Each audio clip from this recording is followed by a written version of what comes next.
अस्सलाम वालेकुम जी, क्या हाल चाल। उम्मीद करदा सारे ठीक ठाक हो। अज दा व्लॉग स्टार्ट हो चुकिया ते कम ते आ गए हाँ।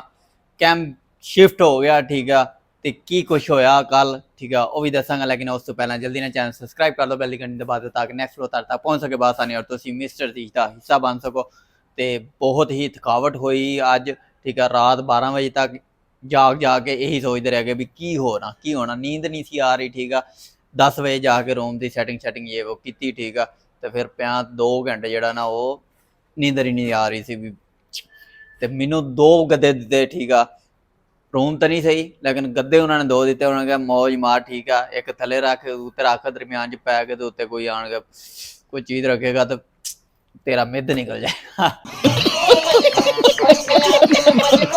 ठीक है, क्योंकि काम का तो है नहीं बंदा, ठीक है। तो इस करके बस की दसा तुहानू। बाकी जिथे मेरा रूम मिलया वा उत्थे तुहानू व्लॉग अच्छा मिल सकता, बाहर का व्यू अच्छा मिलता गा, सारा सब कुछ। सैकंड फ्लोर ते है व्यू आ, उथों रूम आ, ते बाहरला व्यू तुहानू अच्छा मिल सकता। उत्थे कैंप दे विच व्लॉग अच्छा बन सकता क्योंकि बिल्डिंगां काफ़ी ने, उत्थे बंदे काफ़ी ने, रंग बिरंगा चूचा, ठीक है। हर मुल्क का चूचा, ठीक है। सुडानी ने, मिस्री ने, सारे पाकिस्तानी, अफगानी, सारे अलातूल, इंडियन, बंगलाली, सारा सब कुछ, ठीक है। मेरे रूम दे विच 3 बंदे आ, इंडियन आ, और मैं विच मुसलमान कला, ठीक है। तीन ही इंडियन है तो गैर मुसलमान, मैं कला बिच नामी ग्रामी मुसलमान है, पाकिस्तानी, ठीक है। ते बाकी जी अज का ना पूछो की होया, ठीक है। बिल्कुल ही कल ना एंड हो गया सीगा, ठीक है। रूम लभ लिया, हालांकि रूम खाली पे, ठीक है। रूम पे ने, ठीक है। एक बंदे ने जिद की, ठीक है। तो उन्होंने रूम मिल भी गया चारा वाला, ठीक है। रूम छोटा सी लेकिन उन्होंने कट्ठिया मिल गया, ठीक है। साढ़े जिद तो वाहवा की लेकिन ना उन्होंने जड़ा सीगा उत्थे दा बॉस, वो साढ़े चो एक बंदा सीगा, उहदा वाकफकार निकलिया। तो उन्हें इधर उधर करके, तुहानू पता जो वाकफियत निकल जाए तो वह काम खराब ही होंदा।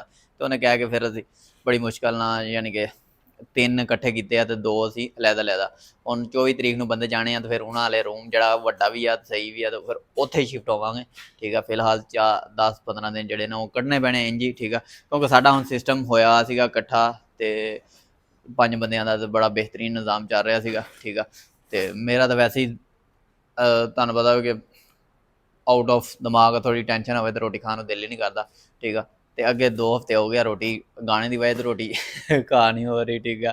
तो हूँ आइए उधरों तसली हो गई है थोड़ी, हो सकता गाना 2-3 दिन तक गाना आ जाए, ठीक है। तो जल्दी ना चैनल सबसक्राइब करो। तुहाडे भरा ने जड़ा ना नवे व्यूअर्स से गुजारिश है, तुहाडे भरा ने नवा गाना लिखा और गाने का नाम आ अराई, ठीक है। तो अराई तो बिलोंग करता, तो फिर अराई तो लिखना सीगा, ठीक है। तो अराई गाना आ रहा बहुत जल्द, तो सारे ने लाजमी सुनना, तो कमेंट च लाजमी दसना अपनी राय कैसा लगा गाना। लेकिन जो आएगा उदो दसना। फिलहाल सबसक्राइब कर लो ताकि तुहानू जिद्दां आवे गाना तुहानू नोटिफिकेशन मिल जाए गाना तुहाडे भरा दा आ गया। तो बाकी बहुत थक होया, ठीक है। सुबह जाग नहीं सी आई, इन्ना शुक्र मुंडे ने कार कर ली, तो उठे तो भजे बस, ठीक है। तो बाकी अल्लाह खैर करे, टेंशन नहीं लैनी किसी किस्म की, कोई रौला नहीं, कोई रप्पा नहीं। कैंप ठीक आ, रिहायश नहीं ठीक, लेकिन हो सकता चेंज हो जाए। बाकी 5 तो 6 महीने आ, ठीक है, कढ़ लीए औखे सौखे, ठीक है। फिर वेखांगे अगे की करना, क्योंकि 5-6 महीनों बाद 2 साल पूरे होए ने। फिर उस तो बाद नवी कंपनी तलाश करांगे, तो 3-4 साल उत्थे लावांगे, ठीक है। तो हो सकता मक्के चले जावां, ठीक है। 3-4 साल उत्थे ला के फिर जावांगे पाकिस्तान।